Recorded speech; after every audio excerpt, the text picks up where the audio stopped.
Hello students, आज हम question number 5 से बात करेंगे। एक्सरसाइज 7.1 में हमने 4 तक बात कर लिया है, तो क्वेश्चन नंबर 5 देखते हैं क्या है इसमें।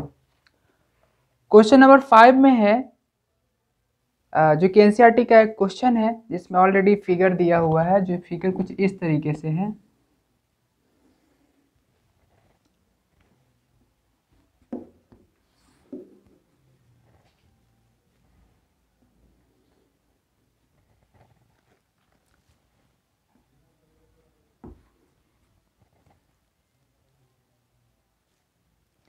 कह रहा है कि line L is the bisector of angle ए। यहाँ पे ए लिखा हुआ है, ए का क्या है, ये बाइसेक्टर है। एल क्या है, ए का बाइसेक्टर है।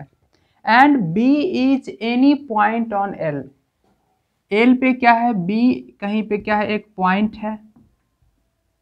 बी क्या है, कहीं पे एक पॉइंट है। ठीक है। उसके बाद कह रहा है कि B P and B Q are perpendiculars from B to the arms of A. B से क्या है, एंगल ए के आर्म, तो एक आर्म तो नीचे वाला हो गया, दूसरा ऊपर वाला हो गया। किसी भी एंगल के आर्म से मतलब होता है कि जिस लाइन सेगमेंट से, जिस रे से वो बना हुआ होता है। एक आर्म ये हुआ, दूसरा आर्म ये हो गया। ठीक है। तो उस आर्म पे क्या है, बी से क्या है, परपेंडिकुलर है इस तरीके से। यानी कि यह भी 90 है और यह भी 90 है। ठीक है। अब उसके बाद क्या कह रहा है, ठीक है, तो ये बाइसेक्टर होने की वजह से ऑलरेडी क्या होगा, ये दोनों एंगल आपस में इक्वल होगा। इतनी बात दी हुई है।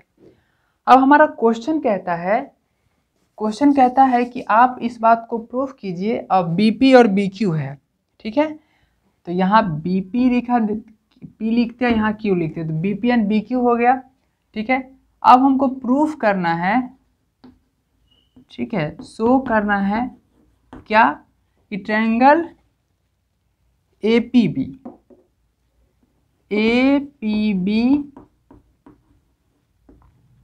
Congruent to A Q B, ऊपर वाला triangle A Q B, right.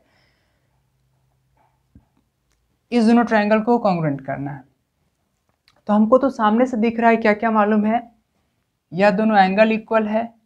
ये परपेंडिकुलर होने की वजह से क्या है, 90-90 है, तो ये भी इक्वल हो ही गया। ठीक है। और जो ए बी साइड है वो क्या, वो नीचे वाले ट्रायंगल में भी है और ऊपर वाले ट्रायंगल में भी है। तो क्या देख रहे हैं, एंगल एंगल साइड से कॉन्ग्रुएंट हो गया, सामने सामने दिख रहा है। तो क्या हो जाएगा,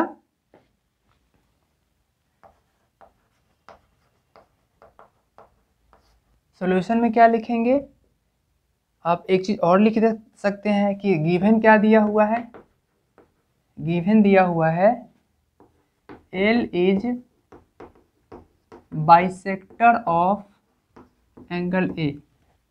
एंगल ए का बाइसेक्टर है, इसलिए क्या हो जाएगा, angle P A B equals to angle Q A B. इसको 1 कर देते हैं। एक बात और क्या दिया हुआ है कि बी से ये परपेंडिकुलर है, ठीक है, and BP perpendicular to BP and BQ are perpendiculars on the arm of angle A। इसलिए क्या हो जाएगा, angle APB equals to angle BQA, APB AQB, ये क्या हो जाएगा, 90 डिग्री हो जाएगा। ठीक है। हमको आगे फायदा होगा लिखने में। ठीक है, 90-90 होगा, क्यों, क्योंकि बी से दोनों परपेंडिकुलर है। अब दोनों को हम कॉन्ग्रुएंट करते हैं। ठीक है। तो in triangle APB and triangle AQB क्या होगा, नीचे वाले में तो 90 के इक्वल है, तो पहले 90 वाला ही लिख लेते हैं। AAS वैसे लिखने के लिए हम इसको भी पहले लिख सकते हैं AAS, तो लिखने ये हमको कॉन्ग्रुएंस लगाने में, क्राइटेरिया लगाने में सुविधा नहीं होगी, तो पहले उसी हिसाब से लिखते हैं AAS। ठीक है, तो क्या हो जाएगा, angle APB equals to angle AQB। ठीक है, क्यों इक्वल है, तो फ्रॉम 2 से। उसके बाद ये दोनों एंगल इक्वल है, तो PAB कह सकते हैं, हमने PAB लिखा है तो PAB कह सकते हैं, BAP भी कह सकते हैं, BAP कहिए चाहे PAB कहिए। तो PAB equals to angle QAB, ये क्यों है, फ्रॉम 1 से हमने निकाला है अभी अभी। ठीक है, और AB क्या है, दोनों में है, AB इक्वल्स टू AB, ये क्या है, कॉमन है। ठीक है, कॉमन हो गया, तो अब क्या हो गया, AAS से क्या हो गया, दोनों ट्रायंगल कॉन्ग्रुएंट हो गया। Therefore triangle APB congruent to triangle AQB। किस क्राइटेरिया से, फ्रॉम AAS क्राइटेरिया से दोनों क्या हो गया, कॉन्ग्रुएंट हो गया। ठीक है, अब एक बात और पूछा है कि BP इक्वल टू BQ, दूसरा क्वेश्चन पूछा है, ये पहला पूछा था, दूसरा पूछा था BP इक्वल्स टू BQ। ठीक है, या फिर और कर दिया था B is equidistant from the arms of A, यानी कि B जो है सो A के आर्म, यानी कि दिस वन नीचे वाले और इस ऊपर वाले आर्म से क्या है, इक्विडिस्टेंट है, इक्वल डिस्टेंस पे है, यानी कि BP इक्वल्स टू BQ। तो direct BP equals to BQ पूछे, या फिर ये क्या है कि B is equidistant from the arms of angle A, दोनों एक ही बात है। BP इक्वल्स टू BQ हमें प्रूफ करना है। जब भी दो ऑब्जेक्ट को या फिर दो लाइन सेगमेंट को, दो एंगल को इक्वल करना होगा, तो सबसे पहले हमें चुनना होता है कि दो डिफरेंट ट्रायंगल को चुनते हैं, अलग अलग ट्रायंगल को चुनते हैं, दोनों को कॉन्ग्रुएंट कर देते हैं, और कॉन्ग्रुएंट करने के बाद CPCT से इक्वल हो जाता है। तो सबसे पहले चुनना होगा कि दो अलग अलग ट्रायंगल में दोनों होना चाहिए जिसको हम इक्वल करना चाहते हैं। तो BP नीचे वाले ट्रायंगल में है और BQ ऊपर वाले ट्रायंगल में है, दोनों को कॉन्ग्रुएंट करना होगा, क्योंकि अभी अभी हमने किया ही है। ठीक है, उसके बाद जब कॉन्ग्रुएंट हो जाएगा तो जो दो इक्वल एंगल होगा उसके सामने का साइड भी इक्वल हो जाएगा। तो हम जानते हैं कि ये दोनों एंगल क्या है, दोनों कॉन्ग्रुएंट भी हो चुका है, या दोनों एंगल इक्वल भी है, तो इसके सामने का साइड ये क्या हो जाएगा, BP इक्वल्स टू BQ हो जाएगा CPCT से। ठीक है, तो हमको ज़्यादा कुछ करना नहीं पड़ा, इसी से हो गया BP इक्वल्स टू BQ।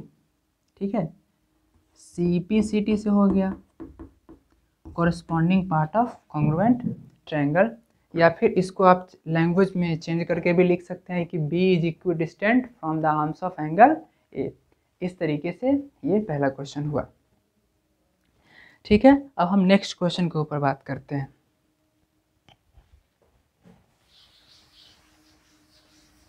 अब हम सेकेंड क्वेश्चन के ऊपर, अगला क्वेश्चन के ऊपर, जो कि क्वेश्चन नंबर 6 है, अगला क्वेश्चन नंबर 6 है, उसके ऊपर बात करते हैं। ठीक है, तो अगला क्वेश्चन कुछ इस तरीके से है, क्योंकि फिगर से बात करना है, इसमें फिगर के हिसाब से काम करना है। तो इस तरह से कुछ फिगर बना हुआ है,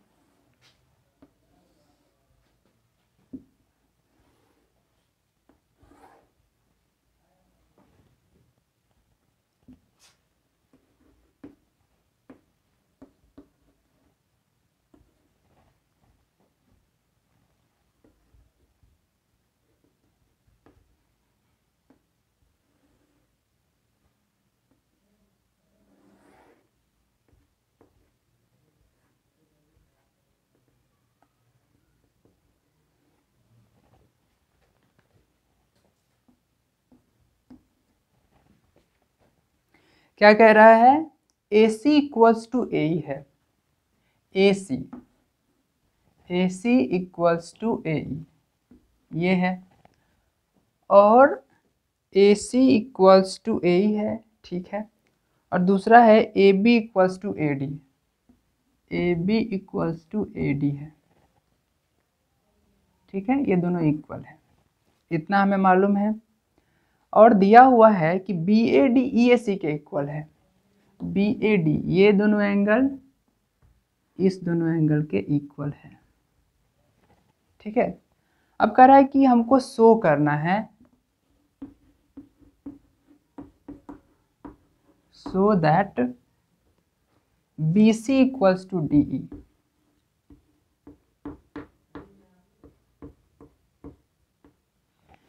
ठीक है। इस चैप्टर का सबसे हम यूनिक चीज़ें जो है, अगर जिस दो लाइन सेगमेंट को इक्वल करना है, सबसे पहले हमको ऐसा दो ट्रायंगल चुनना पड़ेगा जिसमें एक में क्या आता हो, बी सी आता हो, दूसरा में डी ई आता हो। तो देखेंगे तो कहाँ पे मिलेगा, बी सी यहाँ है, बी सी, तो बी सी के साथ तो ये ट्रायंगल हो जाता है, ए बी सी हो जाता है ना। ए बी सी में बी सी है कुछ इस तरीके से, ए बी सी में बी सी है, ठीक है। हाँ, ये लाइन थोड़ा एक्स्ट्रा है, आगे चल करके इस तरीके से कुछ है, इसको हम डॉटेड से दिखा देते हैं। यहाँ डी है, दूसरा चाहिए डी ई, तो डी ई कहाँ है, तो डी ई ए, दूसरा कहाँ है, ए बी, ये डी ई यहाँ है, डी ई यानी कि ए डी ई, हमको यही ट्रायंगल लेना पड़ेगा। तो कुछ इस तरीके से है,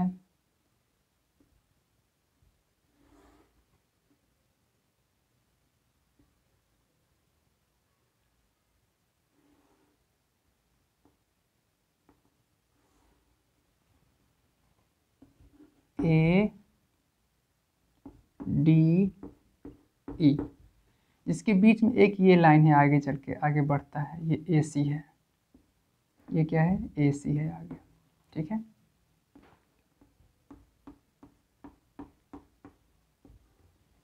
ठीक है, इतना चीज़ें है। तो ए बी सी और ए डी ई ये ट्रायंगल इसमें भी है, A B C A D E, ठीक है। हमने अलग कर लिया, फर्क इतना ही है। अगर मिलाएं कि क्या क्या इक्वल है, यानी कि हमको इस दोनों को कॉन्ग्रुएंट करना पड़ेगा, ठीक है। यानी कि देख सकते हैं कि ए डी ई, सबसे पहली बात है कि ए बी ए ई के इक्वल है, नहीं नहीं नहीं, ए बी नहीं, ए सी ए ई के इक्वल है, ठीक है। ए सी जो है सो इसमें के ए ई के इक्वल है। इधर देखिए, ए बी क्या है, ए डी के इक्वल है, ए बी जो है सो ए बी जो है सो ए डी के इक्वल है। अब आपको लग रहा होगा कि एस दूगो side S S S S, अगर इसके बीच का एंगल भी इक्वल हो जाता तो एस एस लग सकता था। क्या ये पॉसिबल है लगना? तो एक चीज़ और गिवन दिया हुआ है कि ये एंगल क्या है, इक्वल है, इतना एंगल क्या है, इधर के एंगल इतना के इक्वल है। तो अगर बचा हुआ एंगल बचे हुए एंगल के इक्वल होता तो वो भी एंगल इक्वल हो ही जाता, ठीक है, वो भी इक्वल हो जाता। तो क्या ये इक्वल हो सकता है क्या? तो देखिए, सी ए डी इसी की बात कर रहे हैं, सी ए डी इसी की बात कर रहे थे, ये एंगल तो दोनों में है। अगर कंसाइजली अगर इस बात को एक साथ रखा जाए तब तो सी ए डी इधर वाले में भी है, सी ए डी इधर वाले में भी है, इसके साथ भी है, इसके साथ भी है, और इधर से इधर भी है, तो दोनों में है। तो जब ये दोनों आपस में इक्वल है तो जो कॉमन है वो दोनों तरफ अगर जोड़ देंगे तो कोई फर्क नहीं पड़ने वाला है, ठीक है। तो देखिए क्या कर सकते हैं फिर, गिवन क्या दिया हुआ है, ये दोनों angle, angle B A D, angle B A D equals to angle क्या दिया है, ई ए सी, ई ए सी दिया हुआ है, ई ए सी, ठीक है। दोनों तरफ हम सी ए डी जोड़ सकते हैं, angle B A D plus angle E C A D, C A D equals to angle EAC plus angle CAD। ठीक है, अब देखिए BAD में CAD जोड़ देंगे तो पूरा, BAD में CAD जोड़ देंगे तो ये पूरा एंगल हो जाएगा, ये पूरा हो जाएगा। BAD में CAD जोड़ देंगे तो ये पूरा एंगल हो जाएगा। पूरा एंगल क्या है? BAC है। तो एंगल BAC, ठीक है। और उसी तरीके से इधर EAC में CAD जोड़ देंगे तो ये पूरा एंगल हो जाएगा EAD या फिर DAE।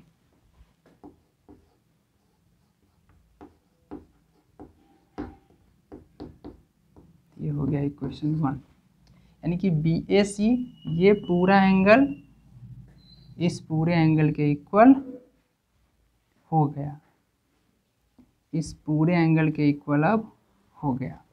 जब इक्वल हो गया तो SAS लग जाएगा। इसमें अगर कहा जाए तो SAS। इसमें बोलने पे कॉम्प्लिकेटेड लगता है, बात वही है, और यहाँ पे बोलने पे SAS लगता है, ये इजी है। ठीक है, तो धीरे धीरे आपको ये सीखना पड़ेगा, यानी कि दोनों ट्रायंगल को मुझे कॉन्ग्रुएंट करना है। In triangle BAC, triangle BAC and triangle DAE क्या हो गया?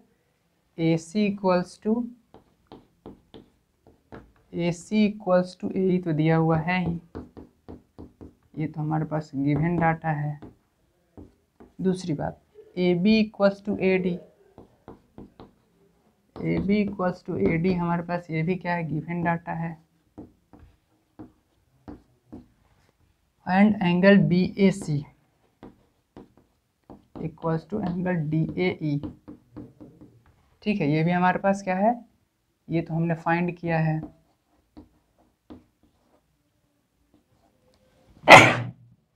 ठीक है,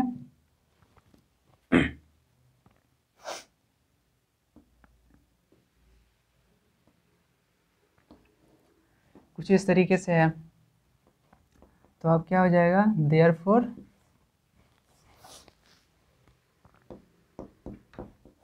triangle BAC congruent to triangle DAE। ठीक है, ये कॉन्ग्रुएंट हो गया किससे? तो फ्रॉम SAS। ठीक है, जब कॉन्ग्रुएंट हो गया तो इस इक्वल के सामने का BC, इस इक्वल के सामने का DE इक्वल हो गया। उसी तरीके से यहाँ भी हो जाएगा BC इक्वल्स टू DE किससे हो जाएगा? CPCT से हो जाएगा। ठीक है,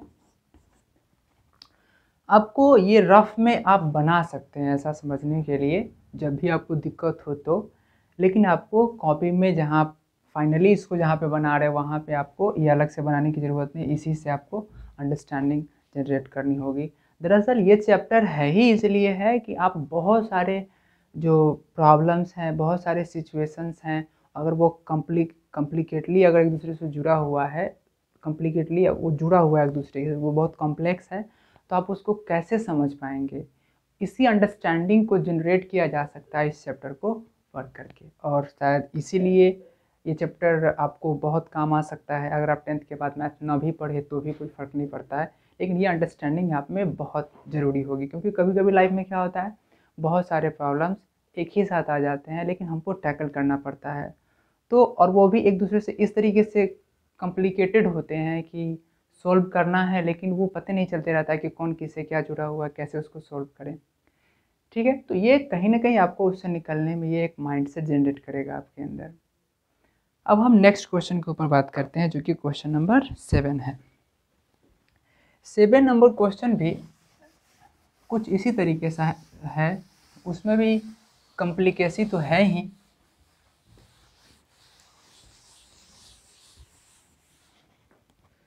कुछ इसी तरीके से उसमें भी है। लाइफ में हमेशा समस्याएं सीधी नहीं आती है, और सच पूछो तो कुछ भी लाइफ में सीधा सीधा तो कुछ होता ही नहीं है। जब कभी होगा तो टेढ़ा ही होगा, कुछ ऐसा कॉम्प्लिकेशन होगा जिसे आपको सोल्व करना पड़ेगा। मैथमेटिक्स एक नज़रिया देता है आपको कि किसी भी चीज़ को कैसे एक एक करके स्टेप बाय स्टेप उसको सोल्व करें। कभी कभी क्या होता है लाइफ में एक साथ बहुत सारी समस्याएं आ जाती है, लेकिन आप उसको सभी को एक साथ मिक्स करके देखेंगे तो आपको बहुत कॉम्प्लिकेटेड लगेगा। लेकिन मैथ्स क्या करता है सारी चीज़ों को छोटे छोटे छोटे छोटे पार्ट्स में डिवाइड कर देता है। ऐसा कहा जाता है कि अगर काम को अगर बाई पार्ट कर ले आप तो आप आसानी से उसको कर सकते हैं। ठीक है, अब हमारे पास नेक्स्ट क्वेश्चन है जो कि फिगर से रिलेटेड है। कुछ इस तरह फिगर है उसका।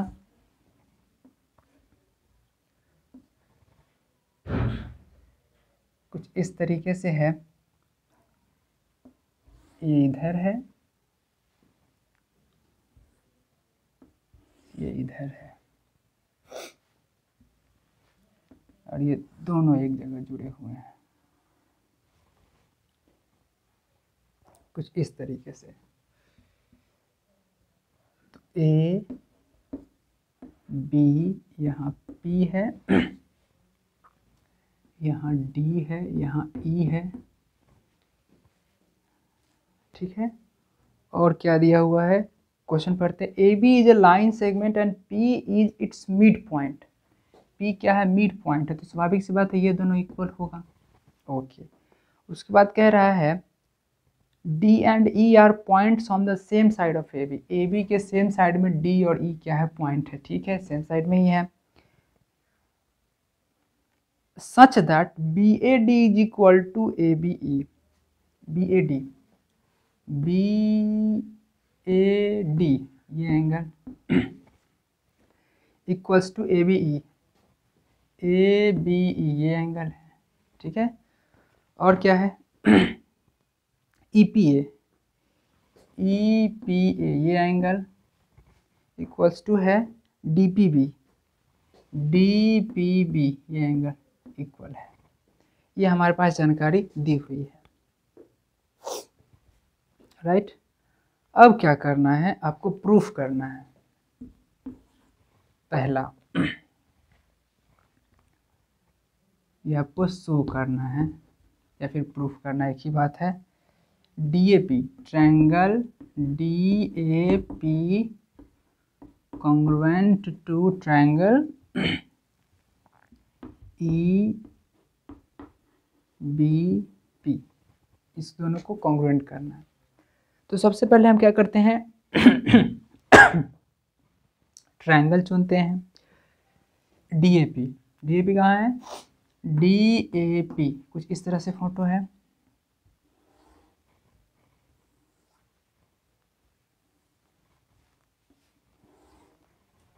DAP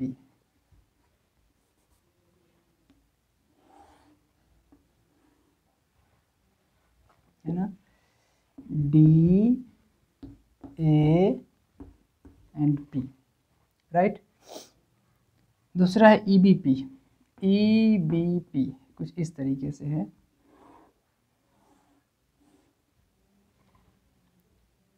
ठीक है, थोड़ा सा बड़ा फोटो हम बना सकते हैं ताकि अच्छा लगेगा। EBP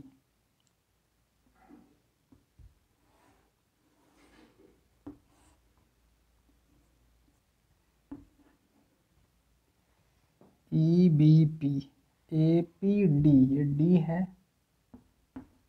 इधर वाला, ये है, इसका P ये है, ये B है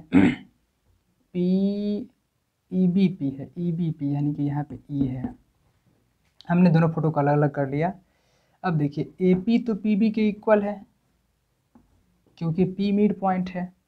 इस बात को आप लिख सकते हैं।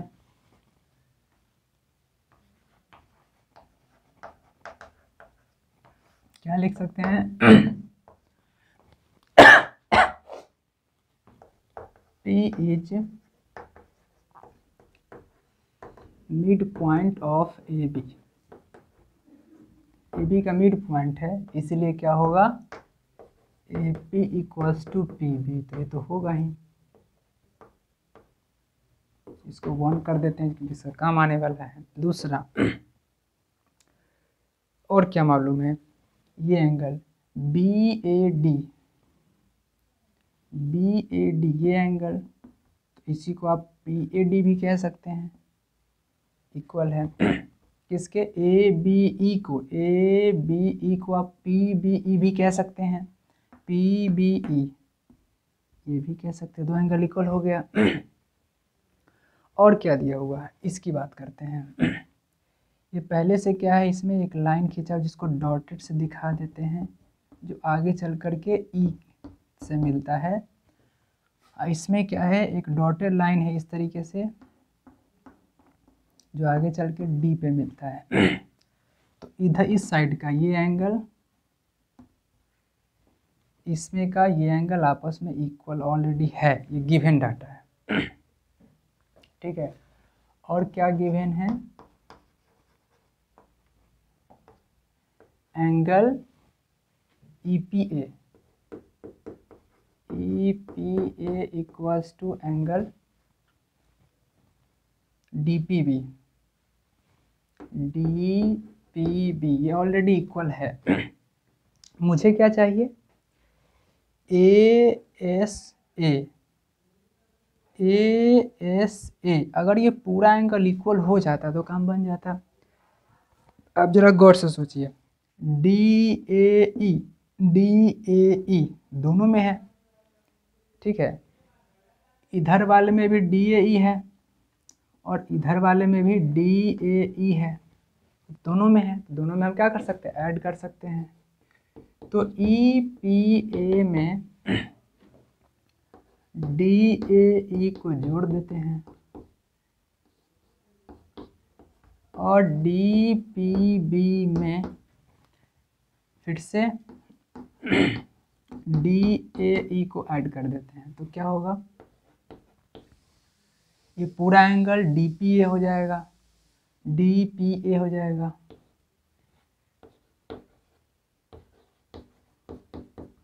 इसमें क्या हो जाएगा? BPE हो जाएगा।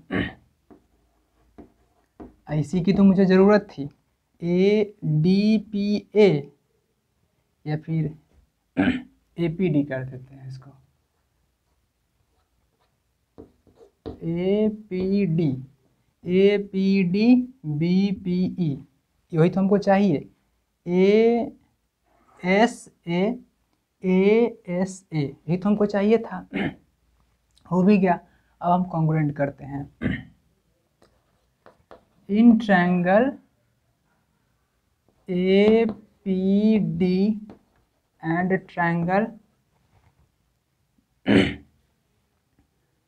BPE ASA, तो पहले ये छोटे वाले एंगल को इक्वल करते हैं।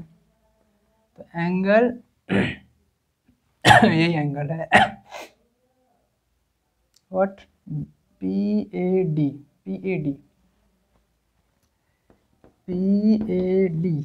Equals to angle PBE। क्या ये गिवन है? क्वेश्चन में ही दिया हुआ है। AP equal to PB from 1। दूसरा, ये पूरा एंगल APD, ये पूरा एंगल, और ये पूरा एंगल BPE। APD BPE ये दोनों क्या हो जाएगा? इक्वल हो जाएगा। कैसे? हमने अभी निकाला है फ्रॉम 2। तो ए एस ए से कॉन्ग्रुएंट हो गया। Therefore triangle